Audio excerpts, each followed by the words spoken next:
90% of our watermelons are drop ship. Okay, so you're not having to mess with them at all? We typically. Oh, man, are you Right. lucky? What Yeah, we you probably typically does do 30 or is we 40 take the pack. beds and pack them to 1 counts and 2 counts and 4 counts. I So gotcha. we make smaller packages. Okay, That's why we run the ones that we see more anthraxinous. right. Than anything. So when you were talking about, you know, the trailer loads of 56 bins, I mean, you don't do that often with with a full load of bins? Like, during the summer, yes, we'll take 3 to 4 to more than, a few more than that a week. A Depends week? on, yeah. Okay. Yeah, some of these places are receiving 8 to 12 But they- full trailers a day.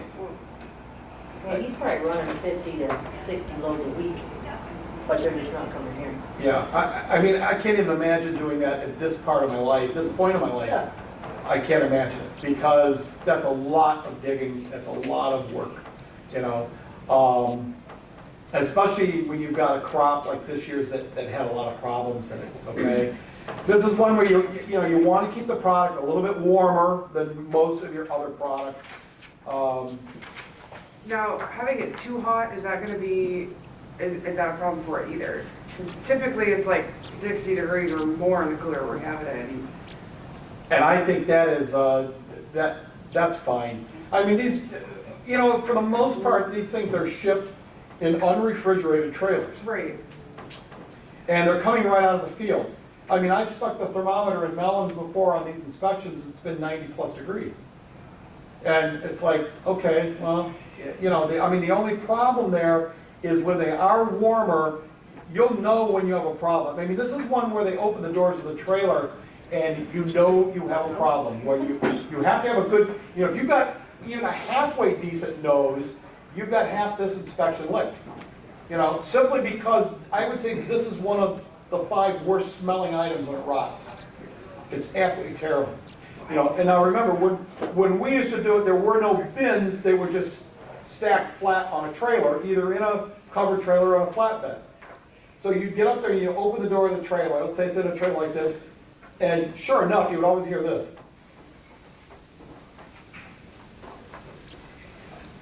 You know it's coming. Yeah, it's gross, yes. There's fermenting melons in there. They've got too hot. They're rotting probably from the inside out. And what they are, they're hissing time bombs is what they are. Because as soon as you put any pressure on these things, they're going to explode. I think I heard what exploded for the first time a couple weeks ago. I'm gonna tell you, I have ruined more shoes and pants on this commodity than any of the other ones, all of the rest of them combined. Because once you get this stink on you, good luck getting it out. No Tide, no Biz, no anything else is getting this stench out. It's that bad, it's terrible, you know? And boy, they can make one hell of a mess, you know, when they pop. And I got some great pictures towards the end, so I know you'll appreciate it. Yeah, you'll love it. I'm good on watermelon. We've already, I mean, you guys are looking basically at a very small sample, much smaller than what feds will look at. I know that to give you, I guess, a basic overall synopsis of how most retailers would look at it, they're looking at 100 melons out of several bins, but they're moving them around and they're just looking, and then they're picking and choosing the 5 or 10 that they want to cut, and then they're basing whatever defects they find internally on those 5 or 10 they cut on all 100 that they looked at. But 90 of them, they're never taking out of the bins. They're looking at the bins and, oh, that looks nice, that looks nice. And I said, well, that's kind of rolling the dice, but the counter to that is, this is one of the commodities. Remember we talked earlier on where you decide where you're gonna take your sample from, and you lift that lid off, and those 2 peaches that were at the top, you can't keep your hands off. You gotta keep your hands off, you can't pick and choose. This commodity lets you pick and choose. So you get to pick the most likely suspects based on external appearance that could have internal defects. You get to pick and choose. And so that's why they'll cut 10 and then base it on all 100, their internal defects. I don't know that I agree with that, but they don't want to cut the melons, and I don't think you guys want to lose too many melons either. Here we have something, this is a hybrid type setup. This is almost set up like The potato, it's a cross between one of those standards that separates quality and condition defects and the potato standard that doesn't mess around too much with serious damage, but has internal and external. So, first off, you guys aren't dealing with any fancy grade. It's all US number 1? Yeah, I know. Okay, let's go to number 1 because the tolerances are different. So I got 12% I can have for total defects. Included in that 10, I'm capped for damage type defects. For 10% quality defects or 10% condition defects. Each one of those is restricted to 5% serious damage, and then the condition also throws in anthracnose. So you see a lot of anthracnose in some of these watermelons, regardless of how many you're looking at, you're allowed 5% anthracnose, and that's it. It's limited. That's not too much, all right? And the thing is, by the time you see anthracnose, I'm gonna bet it's kind of like advanced anthracnose, which in other words, it's decay and will go against the 2% tolerance, not the 5% tolerance. Dry type anthracnose isn't as slimy, it isn't slimy, it's more solid, and that's why you're gonna have 5% of it. When it starts to get slimy and stink, you're gonna only have 2% of it. You gotta get your nose down in it sometime. It's not gonna do that, okay? First issue is this, and not so much dirt. Yeah, they lay in the ground, and sometimes you'll see a little bit of dirt or mud on the ground spot, that doesn't color up the spot that's been laying flat on the surface, okay? This is almost, I'm gonna say it's like a spray residue, although I'm not quite sure that's what it is. I see that all the time. Yeah. I don't know what that is either. Doesn't it look like it's been sprayed though? Yeah. If they put some kind of spray in the field, like almost like a vine kill or something like that? It's kind of dusty. Yes. Yeah. I wonder if that is what it is. Maybe it is some kind of. And if it detracts from the appearance, you can score it as a defect, okay? Scarring. Now, I want you to keep one thing in mind. This scarring, the biggest type of scar that you're gonna find, or the most common type, is caused by a worm. It's caused by rhindworm that feeds on the outer skin. And it basically eats all the green off and it leaves these big tan areas. Now, you're allowed a big, huge area, 5 square inches, before you score it against the damage tolerance. Now, I want you to keep one thing in mind though. All of these defects you're gonna see for watermelons is based on a 25-pound melon. It's an older standard. How many 25-pound melons do you guys receive? Not many. Remember the big grays, the Yeah. long grays and the big stripes? And I I swear used these to unload them things, by hand out of trucks. yes, they're about this big around and they're this long. They're gigantic. We get some 36 count occasionally that weigh about 36 to 40 some pounds a piece. It's about 800, I thought it was about 800, 700 or 800 pounds a bin. Is that right? Does that sound about right? Yeah, 800. 800 pounds a bin, and they're 35s. Yeah, you're pushing 20 pounds at least a piece. Yeah. Most of those though, are you bringing in 45s or 60s? Yeah, Okay, Yeah, and a the trend 60 is is, definitely smaller. a 60 is about what, maybe 10 pounds, 12 pounds? 12 pounds. Yeah, they're like 60 times basketball. 12 would be 720, so that's about right. Maybe 12 to 13 pounds. So you're gonna have to make that calculation. You wouldn't, if you're allowed 5 square inches on a 25-pound melon, you're looking at 65, you're now looking at about 2.5 square inches. That's algebra. Yes, yeah, solve for X. We're cut right. Yeah, yeah. We're back to that. 5 is to 25 as X is to 12.5. Solve for X, right? Yeah, it's only part of stupid math I know. Serious damage on a 25-pound melon, you have to have over 12 square inches. Never in my life have I scored it. That's a hell of a lot of area.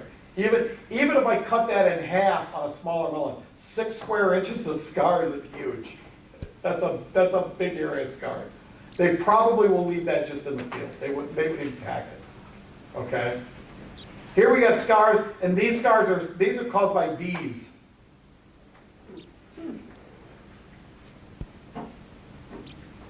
because they're trying to get the sweetness of Probably the melon. trying to, yeah. Always heard those ones are the sweeter ones. maybe, of course, you're giving them credit, maybe they're stupid bees. You know. All right, hail damage. They've just been beat up something terrible. 5 square inches, just like we had for the scars. If they're beat up that badly, I doubt, unless the market's real high, they won't put those in a bin either. That one has just been beat to death. That's probably, if something that's beat up that badly by hail in a storm, I'm gonna say it's gonna have a lot of internal defects too. It's almost like when you see a melon that's bruised, and you know how dark and water soaked and it gets almost mealy in the flesh inside, that's what causes that, okay? Here's a different, you don't see it a whole lot. It's a quality type defect called ring spot virus. The virus affects the plant, makes its way down, affects the watermelon itself. I personally could never possibly score it because I think it's a modern art masterpiece. I think it's beautiful. It is superficial. It doesn't affect any part of the flesh. Kind of wild looking. All right, we talk about, sunburn, sun scald, these things lay out in the field, the bright sunlight. Don't confuse that ground spot with a sunburn or a sun scald spot. They're gonna, wherever that watermelon lays, it's not gonna color up. Simple as that. And that's probably gonna have a scar on it, like this one does in the middle, and it's gonna be dirty to boot, because it's laying in the mud. Pretty simple. Now, sunburn. This is real easy to see on striped melons. Now, you know that light stripe is almost like a real pale to a creamy green color, okay? And then you look at these, something that's been sunburned, and that palish yellow, palish green color turns almost like a vivid neon yellow color. And there's how you can tell you've got sunburn. And even for damage, you're allowed a 3x3 spot, or 9 square inches, 12 for serious. That's a lot of sunburn. The thing that you're going to want to do is take your big knife and cut back some of that skin to see if any of the flesh is discolored underneath it. Yeah, and then sun scald, you can't have any. And you see once again how bleached out, it sinks, it gets leathery in appearance, and every spot where the sun beat down on that, it's killed the melons, killed the flesh underneath it. Can't have any. This one on the left is even starting to rot. Left in the field, okay? Yeah, so here's where usually the fun starts, is how many do you cut, and which ones do you cut, and why do you cut them? If you think you can thump them, I mean, and get somewhere with that, well, more power to you. People swear by it, but I've never done it. I can't do it, never. I never will be able to do it. But these ears, these are almost 60-year-old ears. It's impossible. I can barely hear my wife yell at me anymore, so. Unfortunately, That's selective hearing. Yeah, that is selective hearing, is it? Yeah. Yeah, and here's the bad thing when you start cutting a lot of melons is you've got a lot of waste, or you better have a lot of people around that like watermelon. That's all I can say, because you're really gonna cut a lot. Now, we have these. Which ones do you cut? Remember, I get to pick and choose which ones I want to cut now in watermelon.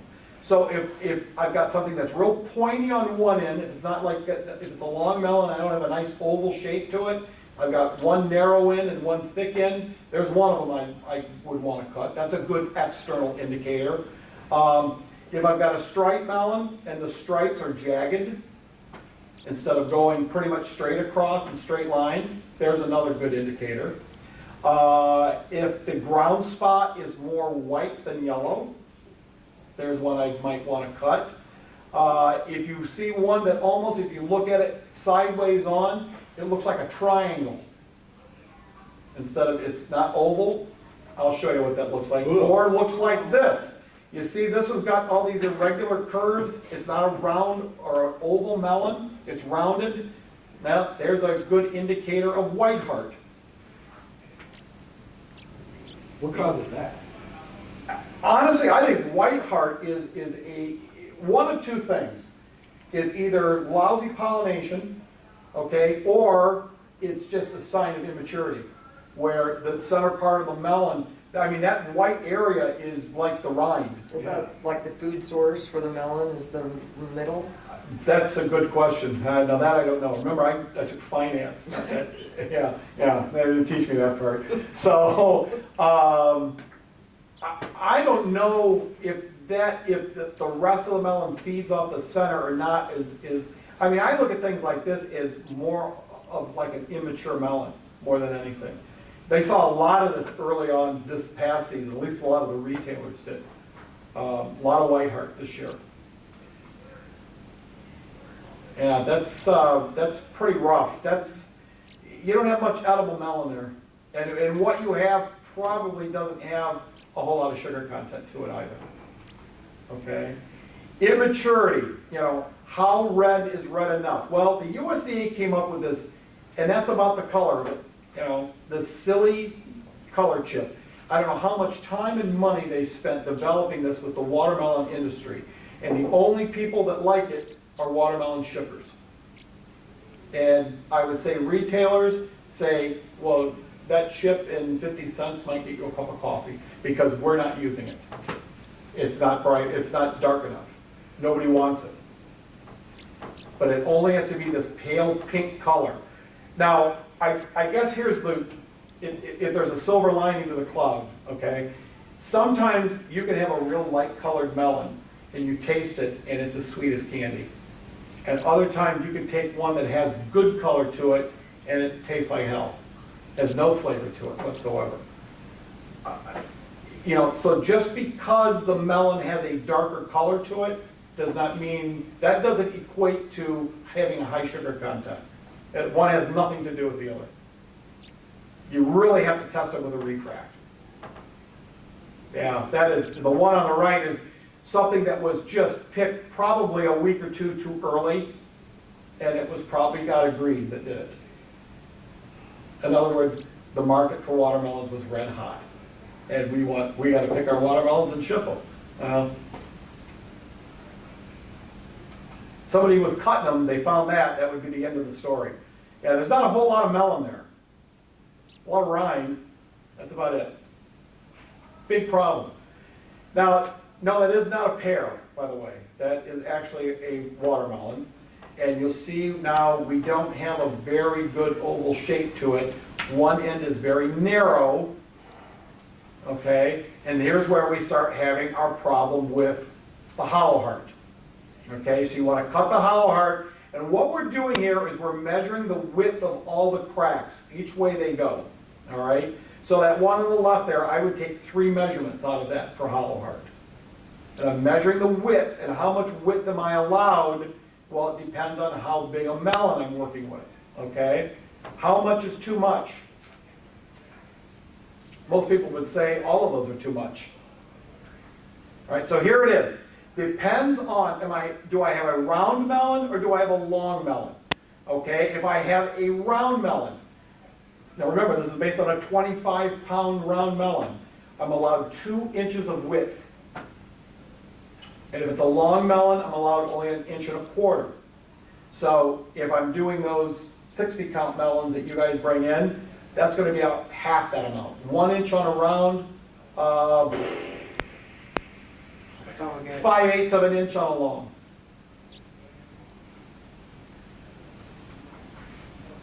Serious damage, you allow a little bit more.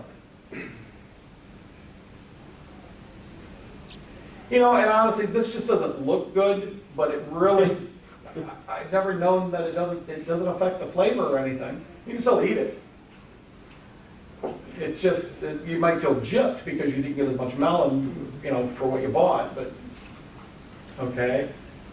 Now here's another question that comes up is, because now we deal, do you do mostly in seedless or do you both? Seeds and both, okay. All right, well, seedless is just, I guess it's nice for marketing, but they're not really seedless, okay? And how many you have? What you have to do, you cut the melon into quarters.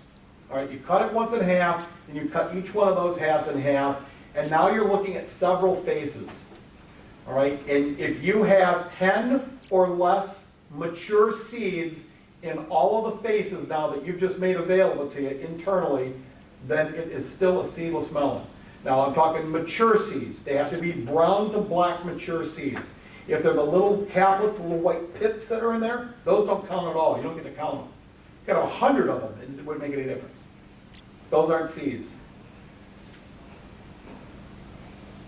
So you got that? So you're really, if you think about it, you're looking at a lot of internal portion of the melon if you're cutting it twice. And yeah, that's not a whole lot of seeds in that much melon. Do you ever have a problem? Have you seen a problem with that in the past?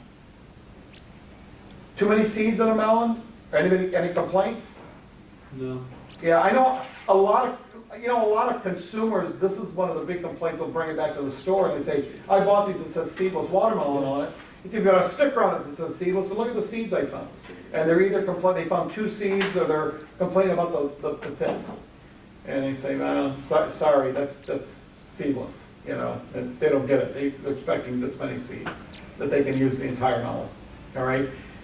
This one I would tend to, I know it's, the book says to score it if material or seriously detracts, I would always score it as serious damage. It's a condition defect, it will get worse, and this is, you see that the flesh has turned this almost light tannish brown color, it's not red any longer. See, I think that's caused by excessive rain. Probably. I think the internal rind breakdown is caused by excessive rain.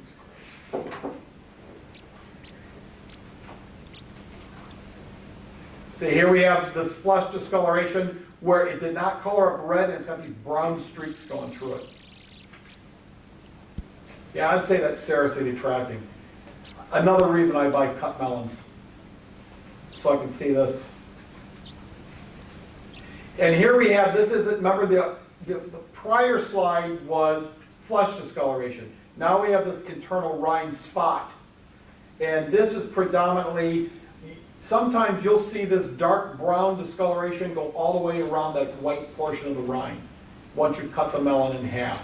You're only allowed this little 1-inch circle. You've got way more than enough for serious damage in that picture. And in the next picture is even worse. I mean, this is how bad it can get. Eats up the entire Oh, man. rind. That's from drought. I've never seen that. Have you guys ever seen that? Yeah, this one's pretty common. I would say, yeah, it's not enough rain.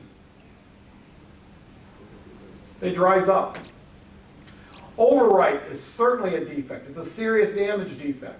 And this is one where not only will the flesh of the melon get almost like mealy, and you can see it how mealy it is, it'll start to discolor, it'll get almost like water soaked, and this is where it's always great to have some, you know, even in a seedless watermelon, to have some seeds inside of it, because now the seeds will start to sink. The weight of the melon itself is so overripe, it can't even support the weight of the seeds when you cut it open. And there's a great picture of it. And you see how stringy and mealy the flesh is, and the black seeds are just sinking right down into the flesh, way overripe. Yeah, that would not be good.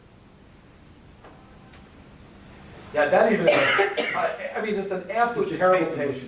You taste the mushiness as well. Yeah, it's almost like stringy, you know, terrible. Yeah, that's way I've never overripe. seen that either. That looks like it's bleeding.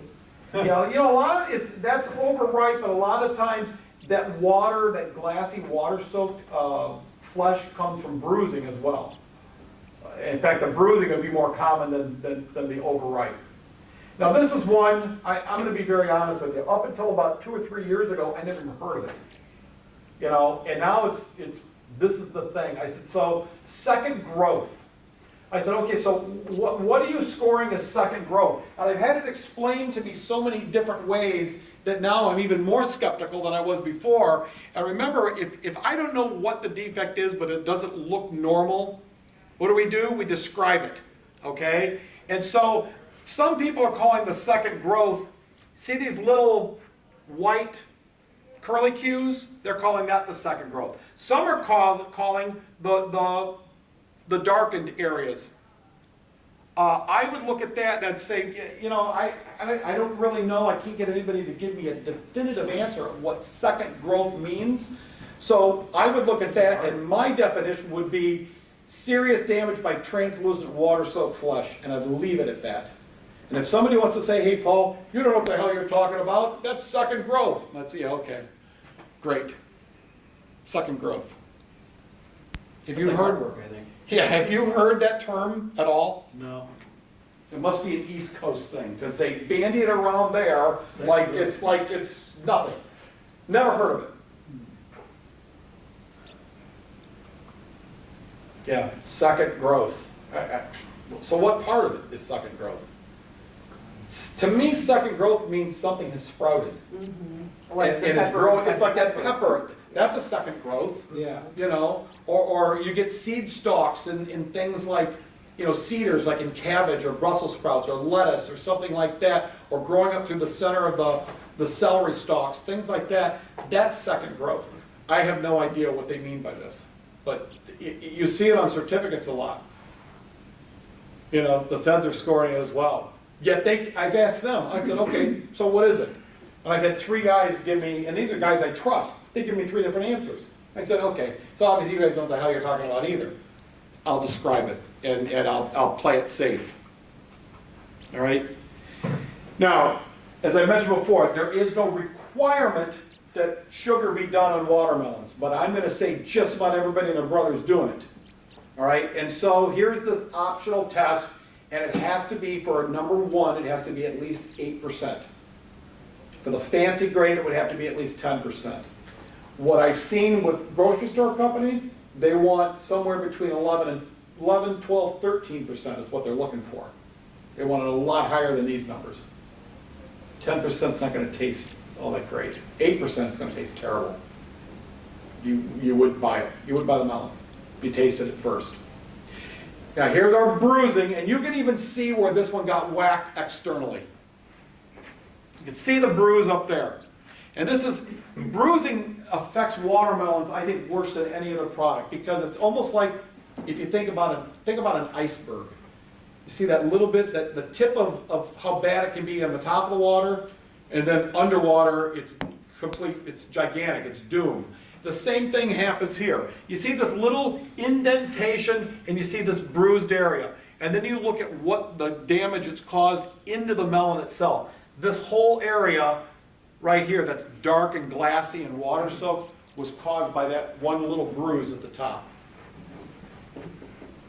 And if you would see how these are handled even at shipping point, but while they're putting them in the bins or loading the trucks, you'd get it. You'd think that I really need to look at these closer when I receive them, because there's a lot of throwing going on, let's put it that way. They're tossing them out of the field, they're going on, the one place I went, shipping point last year, and I've seen this 2 different places, they'll take old retired school buses. They'll take all the seats out. A lot of times they'll cut the roof off as well. And they throw them up on the old bus, and they take in the load of melons to the packing house, and they throw them out to people, and they're catching them, and they're throwing them this way. I bet you the melon gets thrown 3 or 4 times. You know, I haven't seen any dropped, because they probably split wide open, but I still think all that throwing cannot be helping them, you know? And then banging down the road on an old school bus, that, yeah, that's pretty bizarre. Okay, but yeah, they can really start to get discolored and water soaked internally. This is something I guess if you see it anymore, you're probably just going to call it a scar. They're called transit rubs. This happened a lot from melons that were stacked in trailers. Yeah, do you see it sometimes in the bins?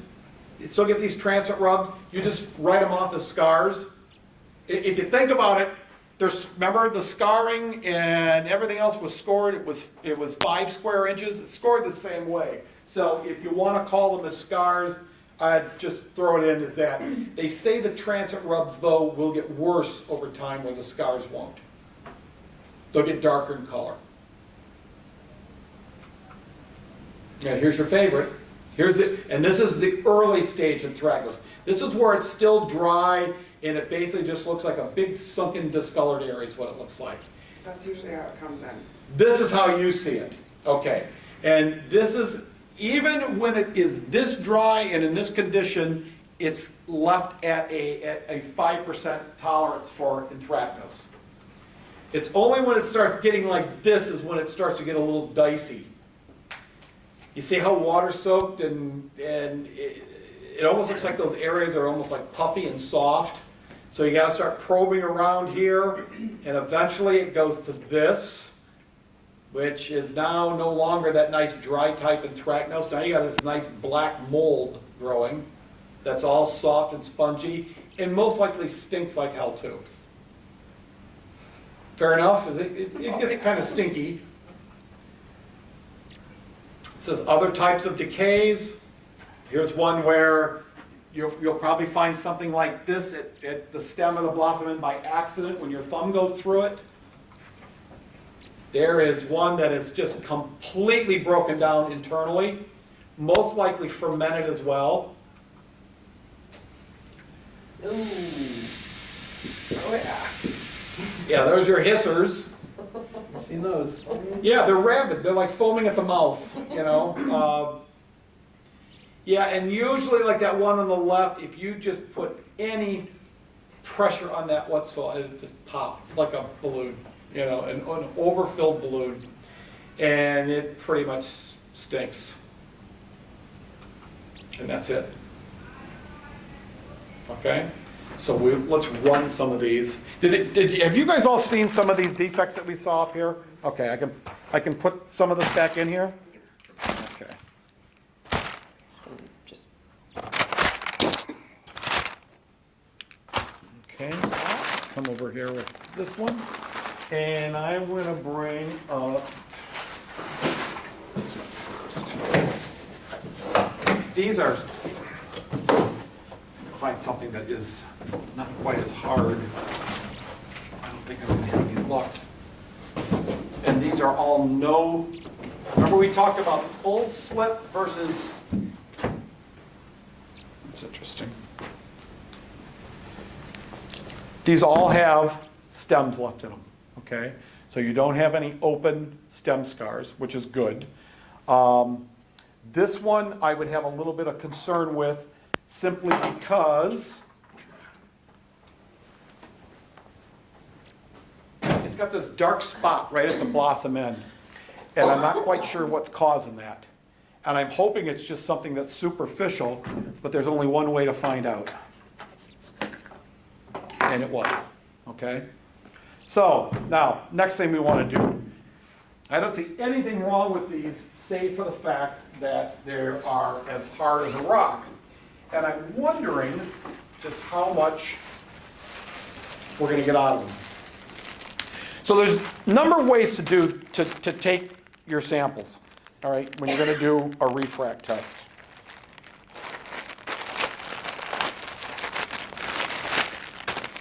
Okay.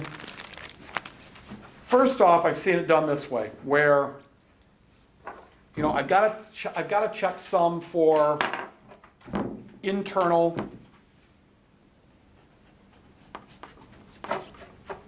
liquid in the seed cavity.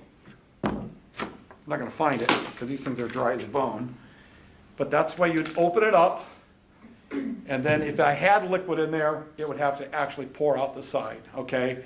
These are just,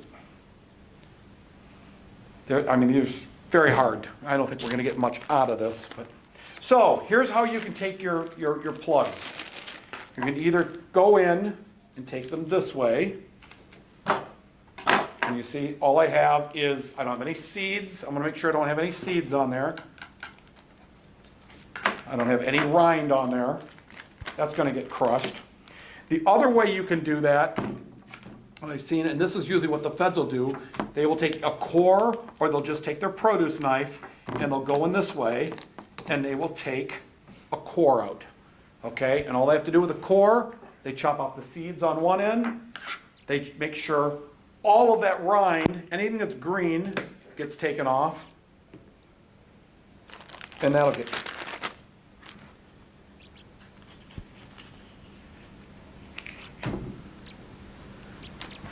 Okay? So, while I look at the honeydews, And these you said do have a minimum, right? Like, these have a minimum. Now- These have to be 8%. Okay? And when you guys do your refracts, are you using the old-fashioned kind, or are you using the new electronic kind? We have both. You have both? Which one do you like better? I like I the like old that one. fashioned Yeah. one for the watermelon. I would take this one, and you know why? Because there's no moving parts and there's no batteries. And the only thing I found wrong with the new one that has a little well, it's battery operated, where you pour the juice in and you press a button and you get a readout intense. If you've got an old or a battery that's dying in it, it's gonna screw your whole reading up. How are you gonna know how strong your battery is? You know, I just as soon not have any moving parts, no batteries, and I'll go with this one. Much easier to use, okay? So while she's crushing away over there, which I think that might be easier said than done, we'll go through this inspection.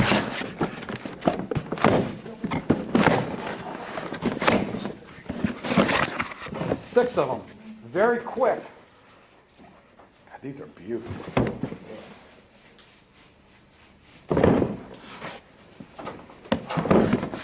That's because it's a new lot.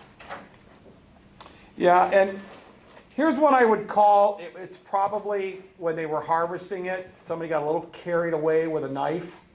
It would probably be, it's not decaying, it's not,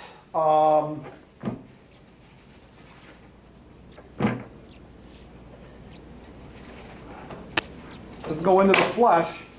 It's kind of healed over. And so that one you could call, it's a quality defect, would go, it's a 10% tolerance for, I guess, for lack of a better term, we call it mechanical damage, okay? So this stuff is pretty new. Both the cantaloupe and the honeydew. Yeah, I guess that's pretty close. Close enough, you think? Difference in size, or would you rather them be more uniform than that? More uniform. a lot What's- more. Yeah. Retailers, or the Our customers would complain.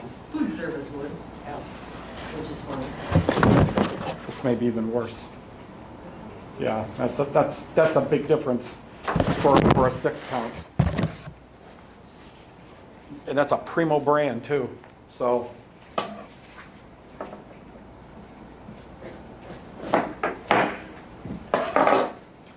I mean, very rarely, to me, this is more a surface discoloration problem with honeydew, or with the honeydews, and then it's more of I think it's more of a decay issue in that sunken discolored areas with the cantaloupes.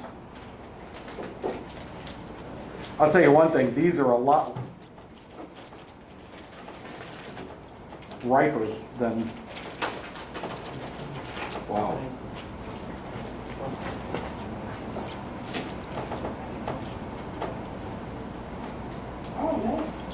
Did you give up crushing over there? No, I gave it to We gave it Yeah, to it's muscle crushed. muscle guy in the back. You could still do more. It's not going in my things. You got juice.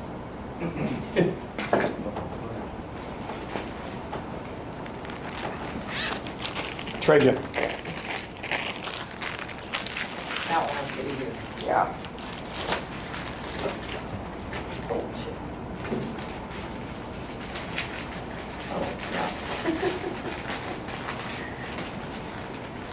Is there any, like, bottled water in the, Yeah, you do want a bottle? yeah, we're gonna probably have to need one to wash off the refract.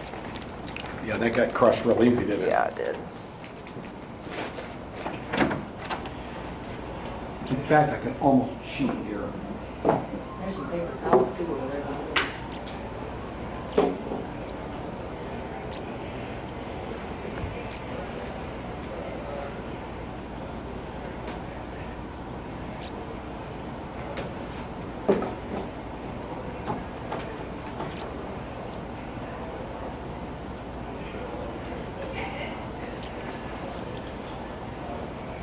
That's just taking juice out of melon itself, I cannot believe that's all it is.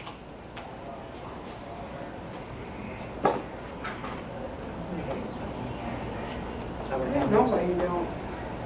These you own them for one.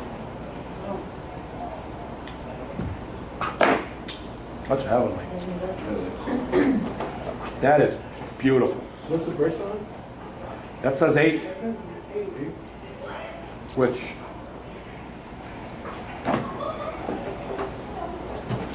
Tastes like a 10? it tastes like a 12.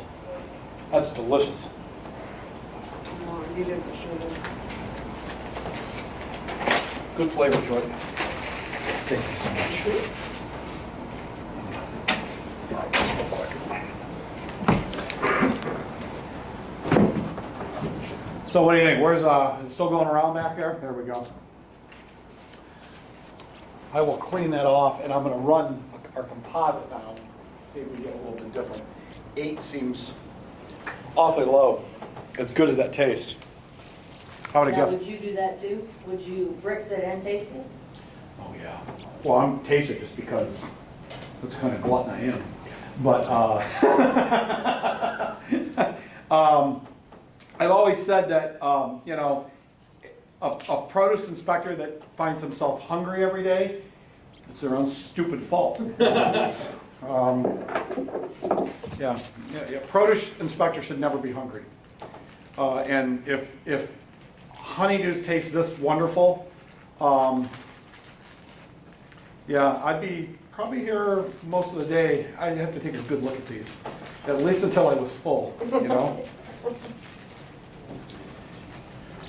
These, what are my little zippy? Oh, at it's the top? broke. Sometimes I think that's what the people do in forest sales, the customers. They just want to keep cutting stuff so they get free food. Especially, what's her name? Nicole, No. Ann? Nicole's almost worse. Seems like every time Ann comes in there.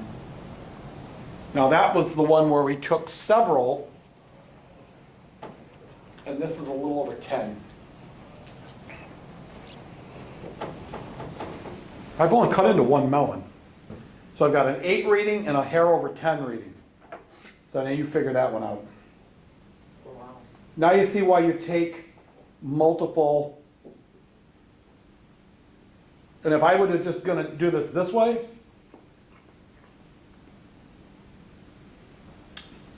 I'd have said 12, 13. I'd say we can't have enough of these. Because that's sweet. Okay, now we'll do, this one was a little harder to get anything out of. You said the minimum was what, 8? 8.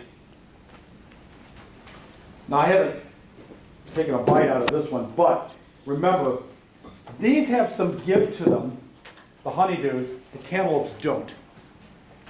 And so, I have a feeling this probably is not going to be the best news in the world. They probably won't have a lot of sugar. Let's see. And watch.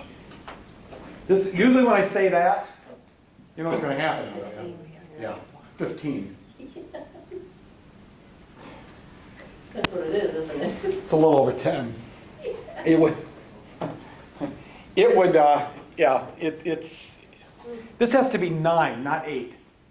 It has to be 9. 9 and 11 are the, so this would meet a number 1. It would not meet a fancy.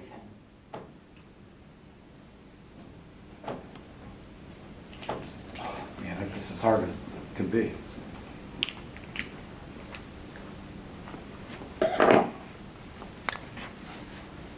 Oh, terrible. This is a 10, it's sweet. This is a 10 is.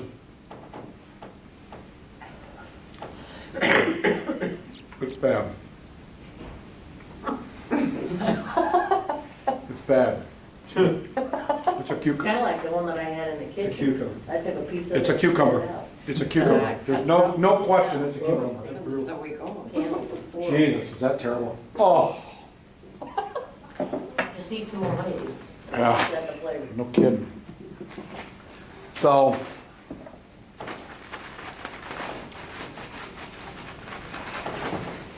That's pretty nasty. Yeah. they're as hard as a rock, too. And that's a pretty good brand, too. Is that a normal brand that you guys get in? I haven't seen that brand in a while.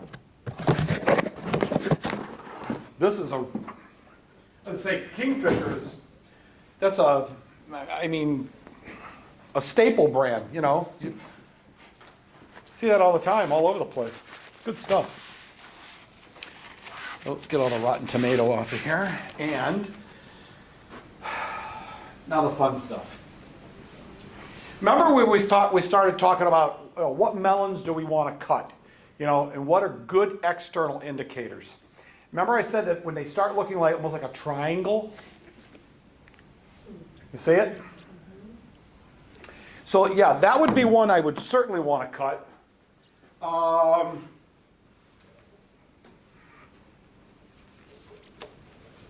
Yeah.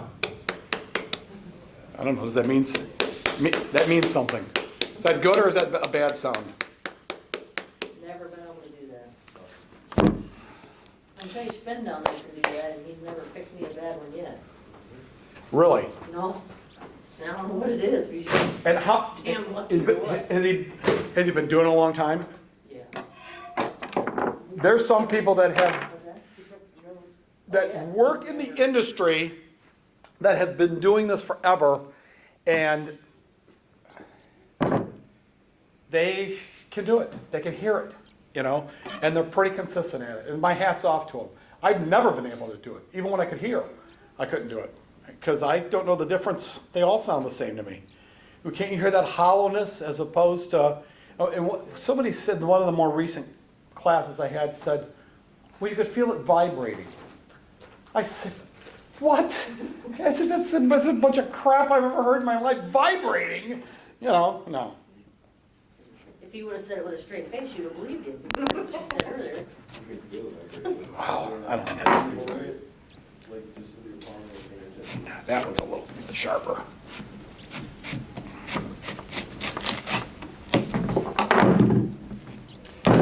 So, here's what happens if you don't have a real sharp knife to do your cutting.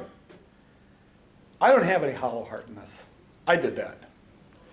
All right, so you really have to have a sharp knife. And I don't know, do you guys, when you do your inspection, you look at this stuff, is this normally the size of blade, the Psycho? Yeah, isn't this like Psycho or somebody that does it? Those just came out of our That is, kitchen. No, we have the big machete. You do have a machete, okay. All right. So here's another one that we're gonna want. I'm gonna,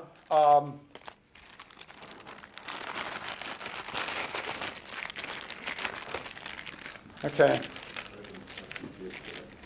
I'm gonna have you cut some, flesh out of this. You can just cut circles, or however you wanna cut it, but we want some flesh out of there, and we're gonna crush it, and we're gonna extract the juice.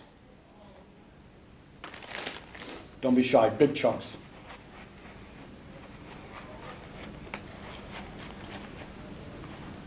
There we go. Let me come onto this side a little bit. Yeah, that'll be enough to give us an idea of how sweet this one is. So you got three, you got a long stripe here, you got a round stripe here, and you got a round green here. So three different lots that you're dealing with, correct?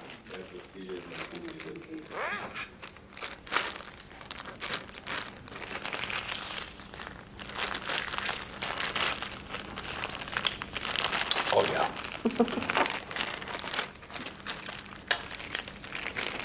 Oh, that's nummy. Oh, yeah. It landed in the trash can. Got it. That's good.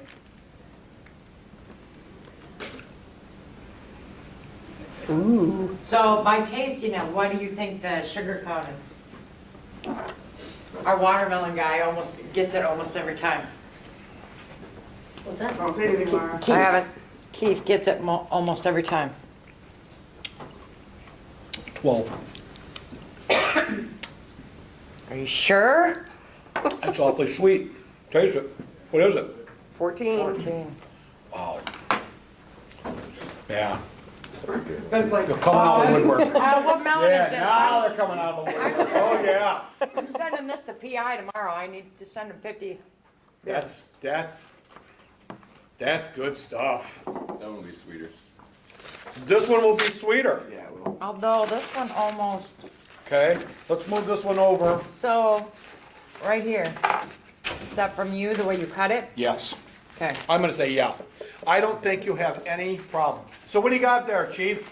This is a homegrown Knock it. one. This one's gonna be. It's a homegrown one. You think it'll be better tasting, or do you think there'll be any defects in it? There won't be any defects. I think it'll taste good. but It'll it taste good. It's might a be little more homegrown. mealy. It will be because. It'll be mealy. No, it won't. Health has been good. I'll bet you a pop on it.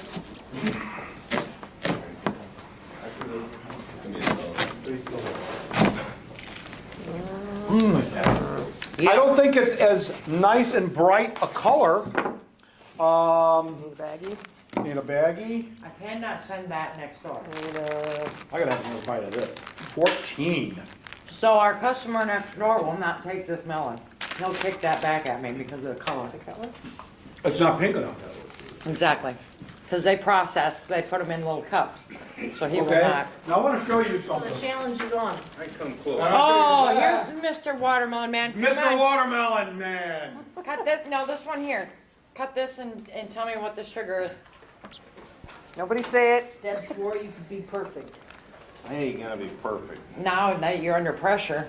Put you on the spot, man. I'm like around 13.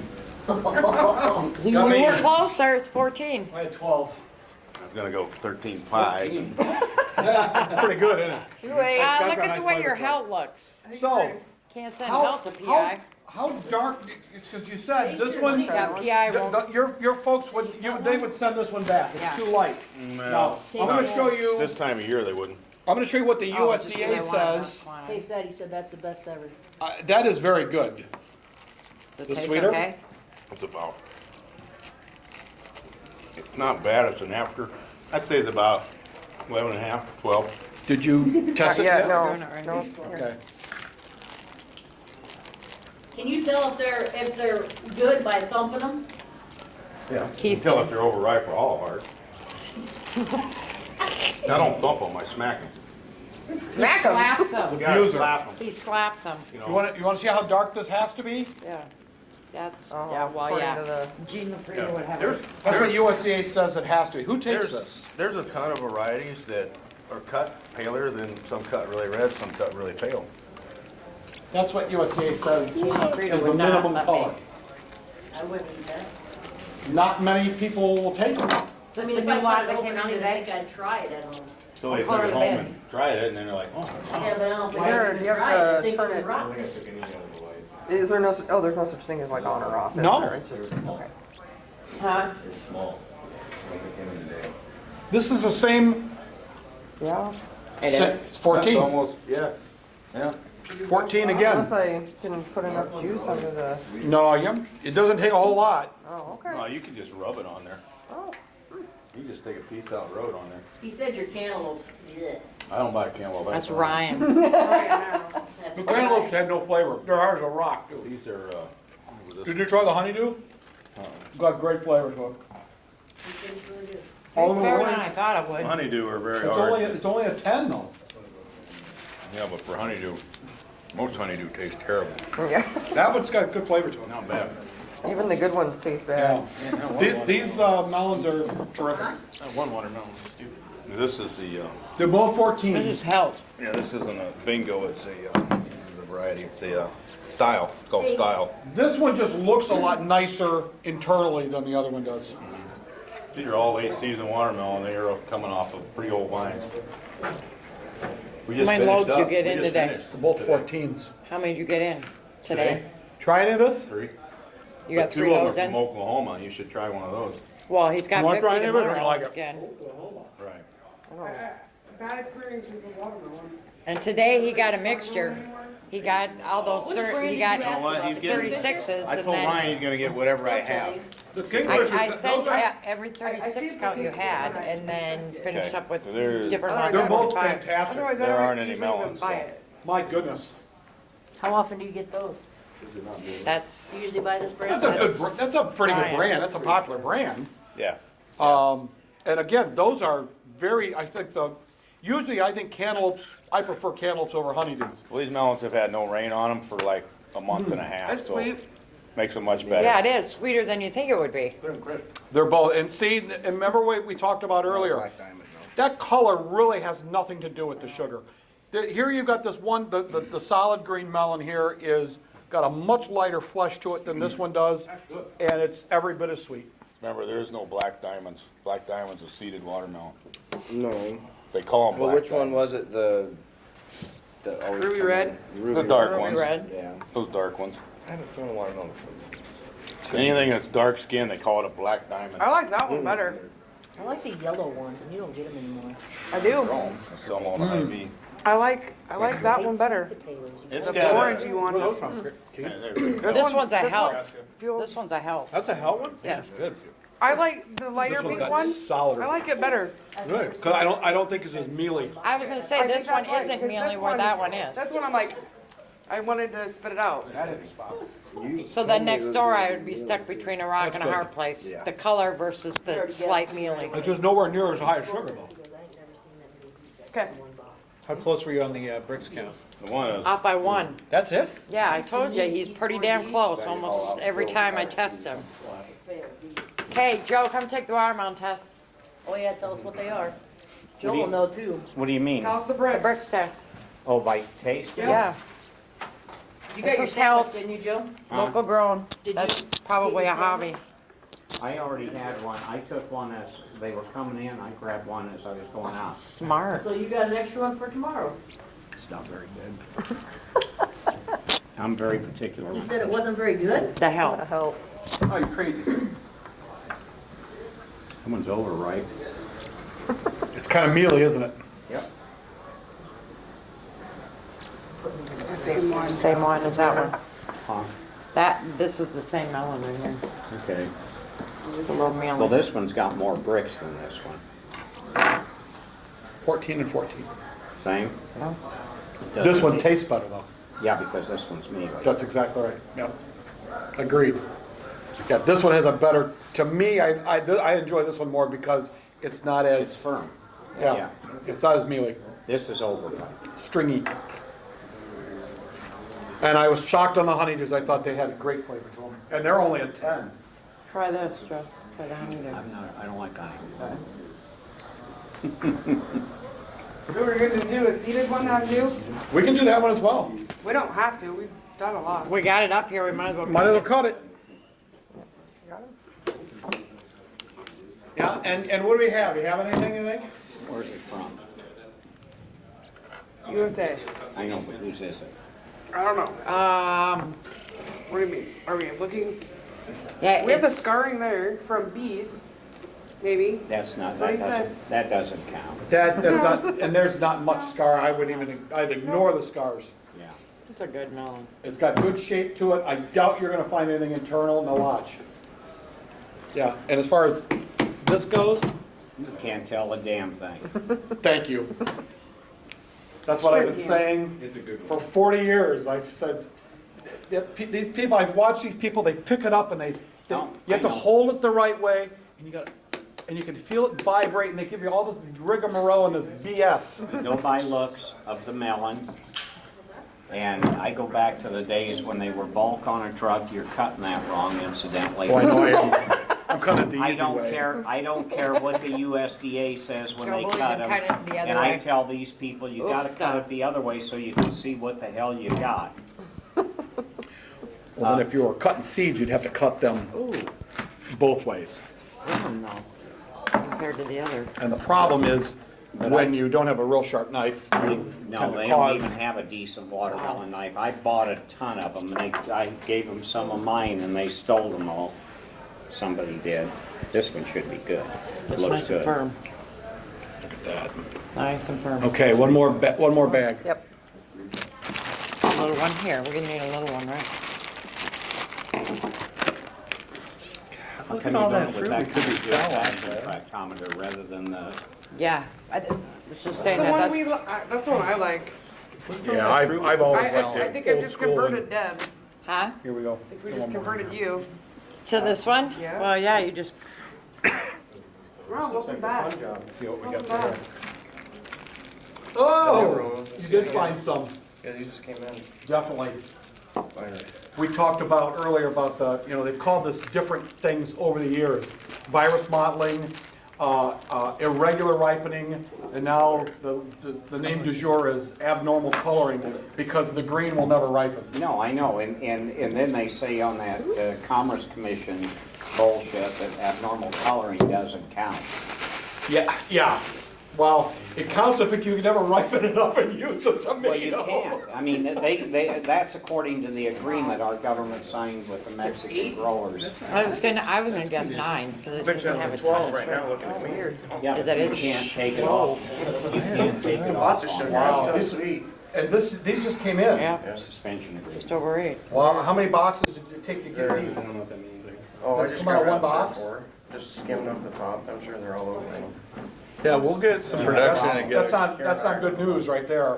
This only rears its head every so many years, it White seems fly. like. What's that? White fly. Yeah. So is it white fly that causes the virus that causes them? The white fly attacks the vines, sucks on the vines, that weakens the vines, and then they're susceptible to the virus. And see how blotchy they are? Anywhere. Those RPC. I'm just curious. Because they're not IFCO. I'm never gonna color up. No, they're not ever gonna color What them. brand's that? That's King. Karen and I are looking at them. Well, Karen is right. So the seeded melon that we just tested the sugar on, how much? I would said 10. Just over 8. 8. Just slightly over 8. Doesn't taste that bad. Actually, it's a pretty good flavored melon. I question you on that. Wow, I like I still say this one by far, just because of the Other than texture of the It's cutting meat. appearance because it's off of an old vine, and it's late in the deal. I don't think that seeded melon tastes bad at all. It's not terrible.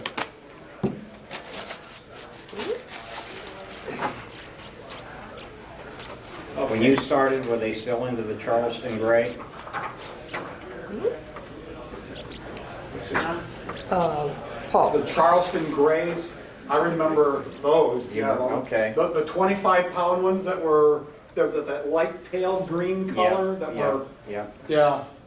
And that's the problem with, when you start talking about the standard, you're looking for, the Our defects. standards go back to the 1920s or 30s, and varieties have changed, everything has changed, so the standards are way out of kilter. That's correct. And some of these, in the last year, they said USDA doesn't have the authority to go in and just change the No, it's a standard. congressional act. I was on the committee trying to get peppers, to get some count, what constitutes, because there is no standard for green peppers at all. For count, For count. No. Extra large, what's an extra large? I'll say. According to the growers, an extra large is the biggest pepper he packs that day. If his biggest pepper is a 60 count, that's an extra large. Right. Tomorrow, if it's a 30 count, that's an extra large. It's whatever that they want to make up that day because there's nothing in the standard. Right. And so, some of And these we could standards, never forget it. I hate it. some of these standards are becoming,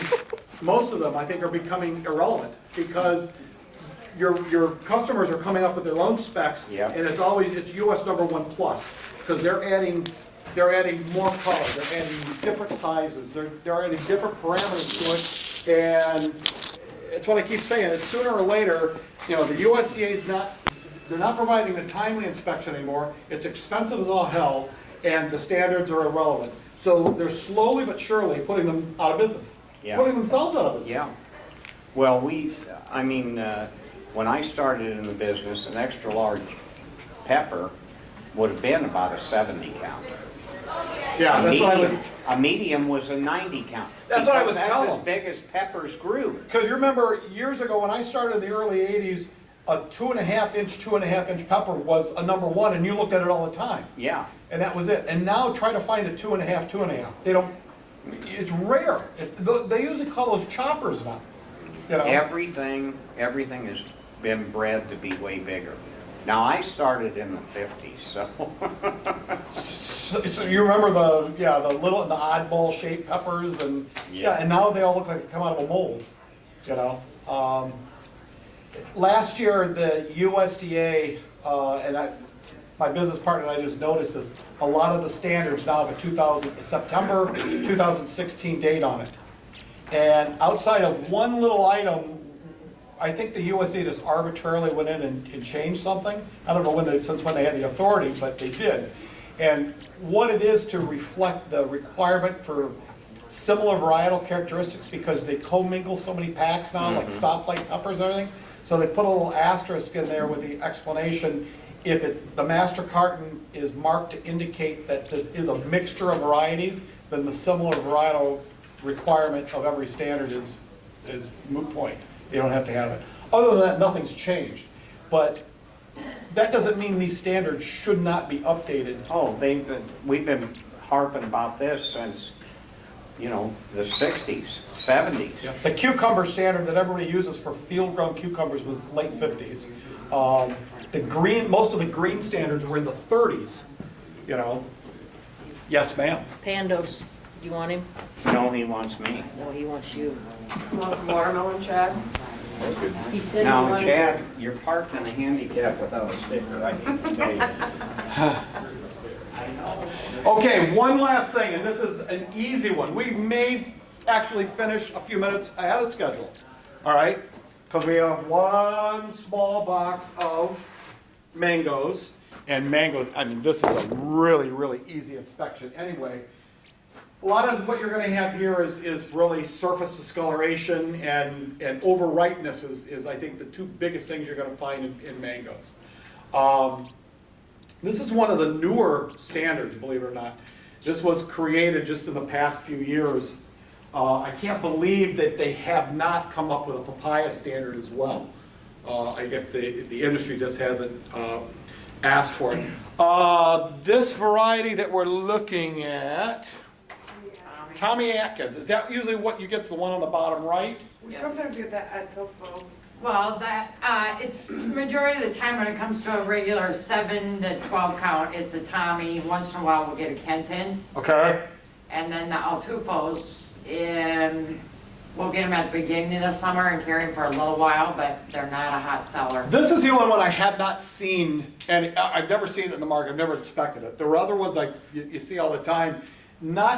It's usually these three right here, not so much that one, but I think this one now has become a lot more popular since I stopped being an actual field inspector. I hate that one. The Altufos are generally for fairway. The Tommy and Kents go straight across the street again, same place as the watermelon, and they process them. Okay, one of the problems I have with the Altufo is the same problem I have with anything that's got this light color to it, like a golden or granny apple, wax beans, yellow crookneck or yellow straight neck squash. It shows every defect on the planet, everything.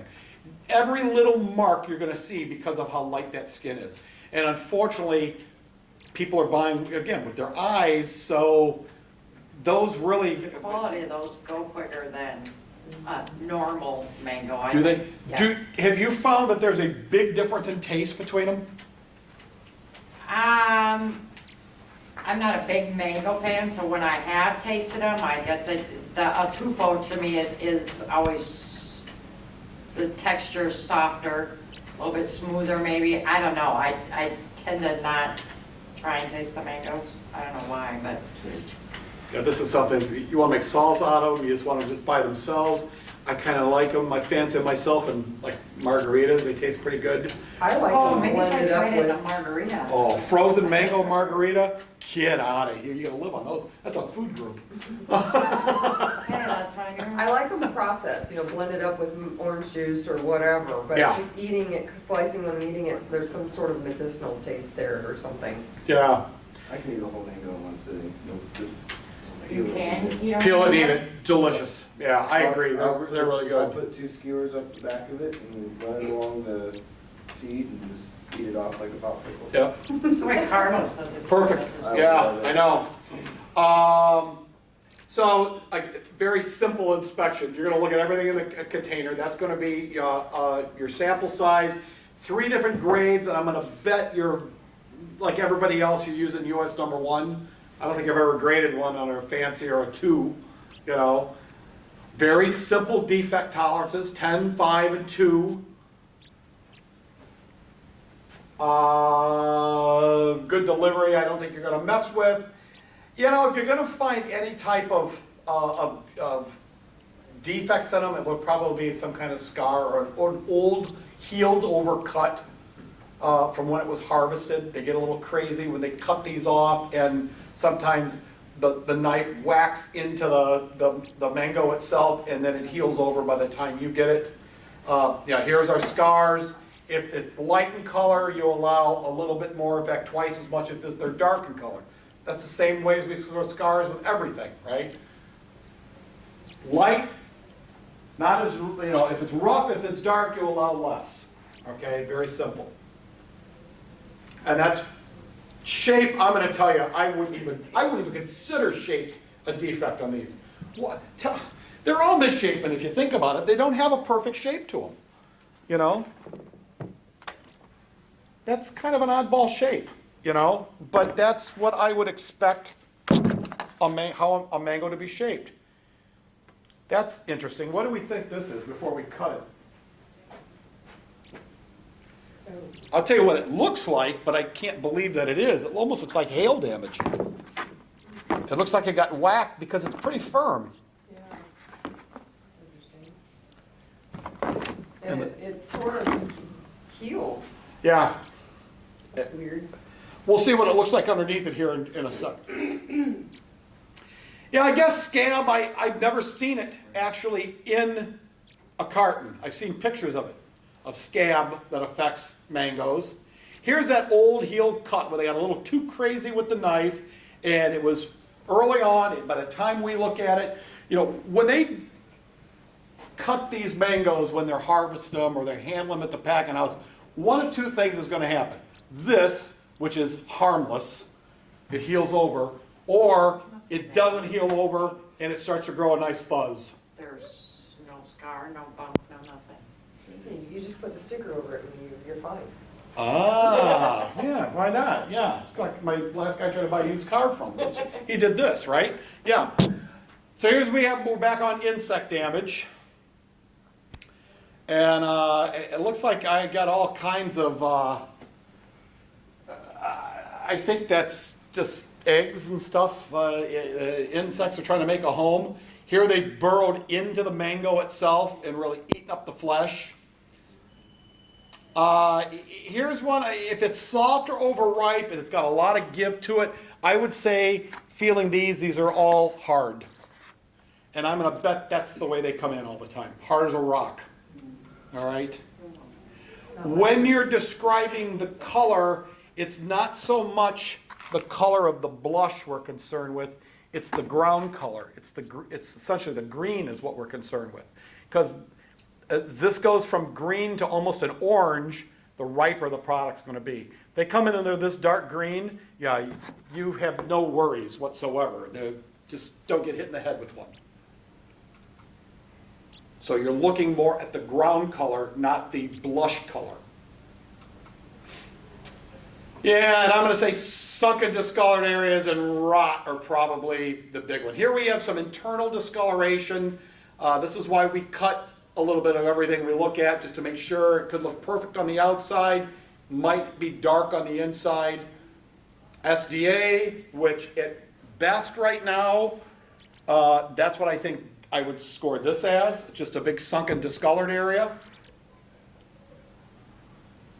Yeah, 10, I don't think that's 10% of the surface. So now the next thing is, let's cut to the chase.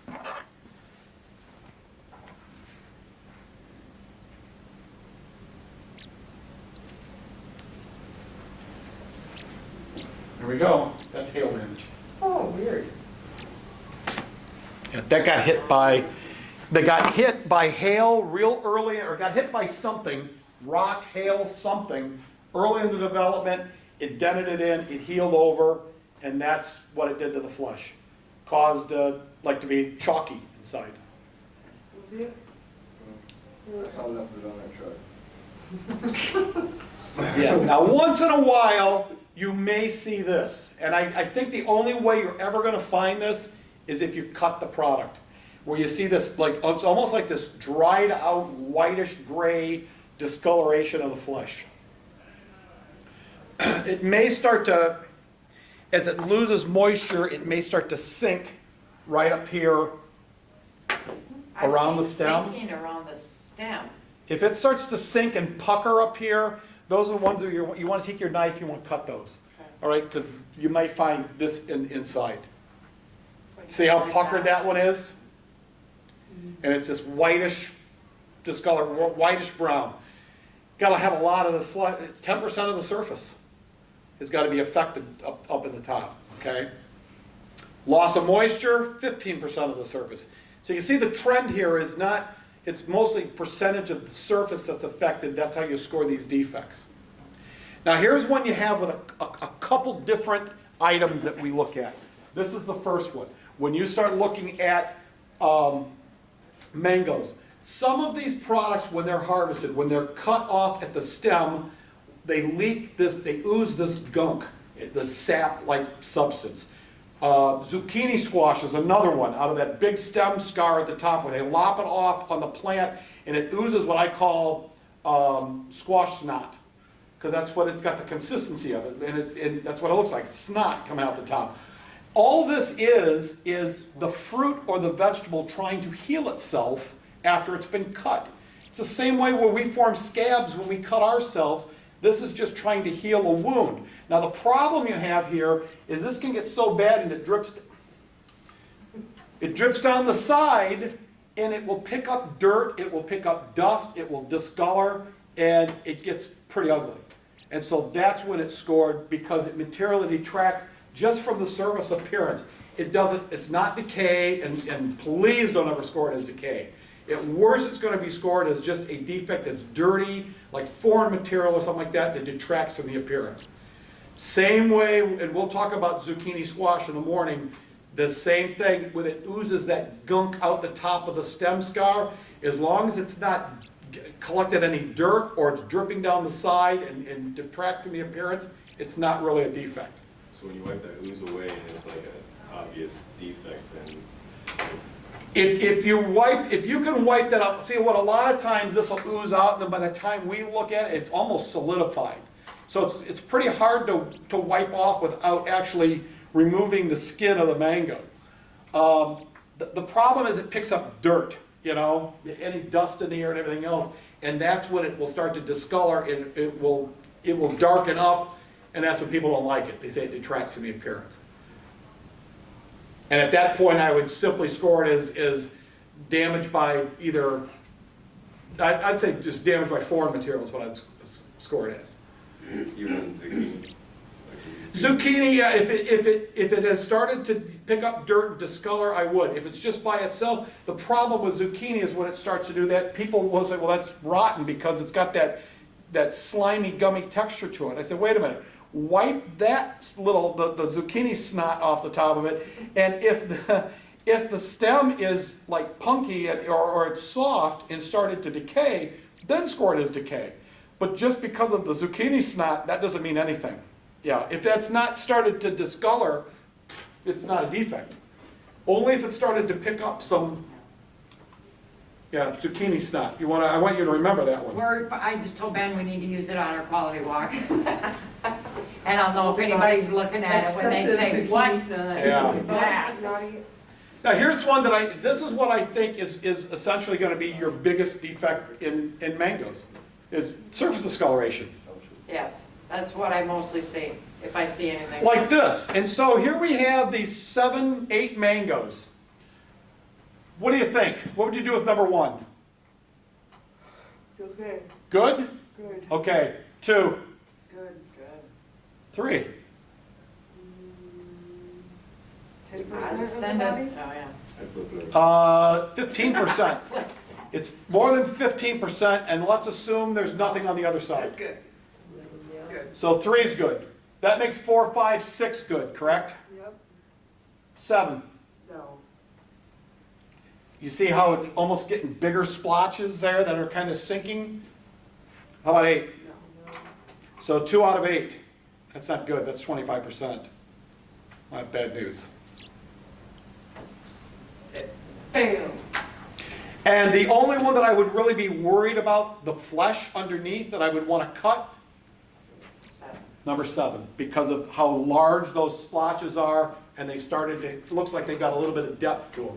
And when they start having depth to them, that's usually bad news. That's usually when it starts to affect the underlying flesh, the edible portion. Notice again with bruising, you're allowed an area that's so big, but you're not allowed so much depth. And again, this one, because it has that pit in it, you're going to have to take a V cut out of it because you won't be able to cut all the way through it. So measure the depth, measure the size of it. If it's still not big enough, measure the depth of it. See if it's discolored the flesh. And this is how you can see how nice and dark and mealy that starts to get. Sometimes if it's a bad enough bruise, if you've been whacked hard enough, you put your finger in this and it's almost like mush because it's so soft from the bruise. Yeah, and then rot. And the rot can go either way on this one too. It can start inside and go out, come outside and go in. Yeah, and anthracnose rears its head with this as well. Same as papayas, you'll see anthracnose. That's pretty bad news. Once it gets that bad, these are getting to the point they're so soft that the skin will break every time you touch them. Or it'll slough away. Okay? Yeah, completely rotten. Yeah, that's this fast, down, and dirty inspection. Very quick. And these are so bloody hard that there's nothing going on inside of them. Do they have even any odor to them when they're? Yeah, it has that. It does have a mango particularly odor? medicinal smell and that not very. I love that. The smell of these are just, that is just awesome, I think. Cut it in half, cut the hash marks inside. What's weird is he grabbed Yep. a red box because there are boxes of that lot that have a straight up huge blob of DK. Really? Oh. Have it, your hand was real. Was it the same lot? It came at the same time? We get that a lot. And they're the same lot numbers. Yeah, there'd be like one bad one per box. Well, we had a load that came in tipped last Monday, and it was that.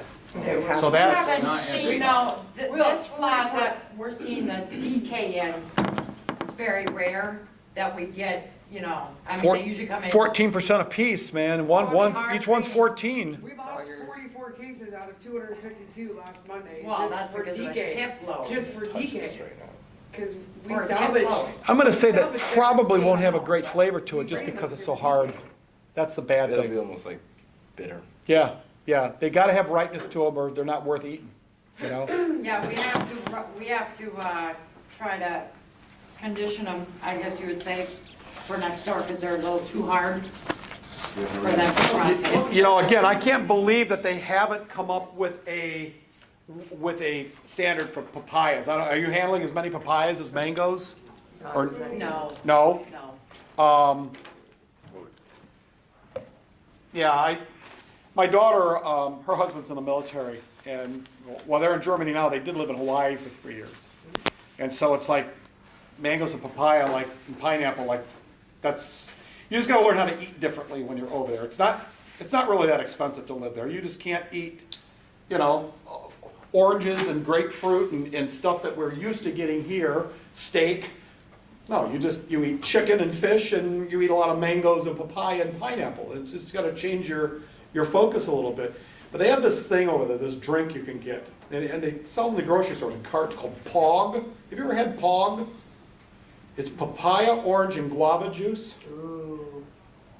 It ain't right, man. It's not right. If I lived over there, I'd probably weigh 400 pounds because that's all I would drink. In the morning I would drink it. In the afternoon, I would drink it. In the evening, there'd be something that would go in it, most likely dark rum. And you could this stuff is just unbelievable. It's the best thing I've ever had in my mouth. And you can't get it out of Hawaii. You can't buy it. And that pisses me off. Yeah. Yeah. So now I got to go back to Hawaii just so I can load up on Pog. So, yeah. Any questions on what we had today? So mangoes take 2%. What's that? Mangoes have 2% DK. like allow? I thought it was, is it 10.5 and 1, I thought, was it? 10.5 and 2, Is it 10.5 and 2? that's what I wrote down. Okay, Like I ran 230 of those yesterday and threw away a price $6, so that's like 2%. yeah, it's probably about 6 out of 230 is somewhere between 2 and 3%. So you're right on the line. And what do you find, like 1 decayed one per box? It's not even one per box, it's One every, few, but yeah. And so what about the other ones? What was the condition of the other ones? okay. Perfectly fine. Just hard as a rock. Yeah. That's how I run them, I just feel all the tops. And we haven't had a lot come in like this for a long time that we've had, you know, actual issues with. Right. They usually come in rock hard, green, and I have to try and condition them, and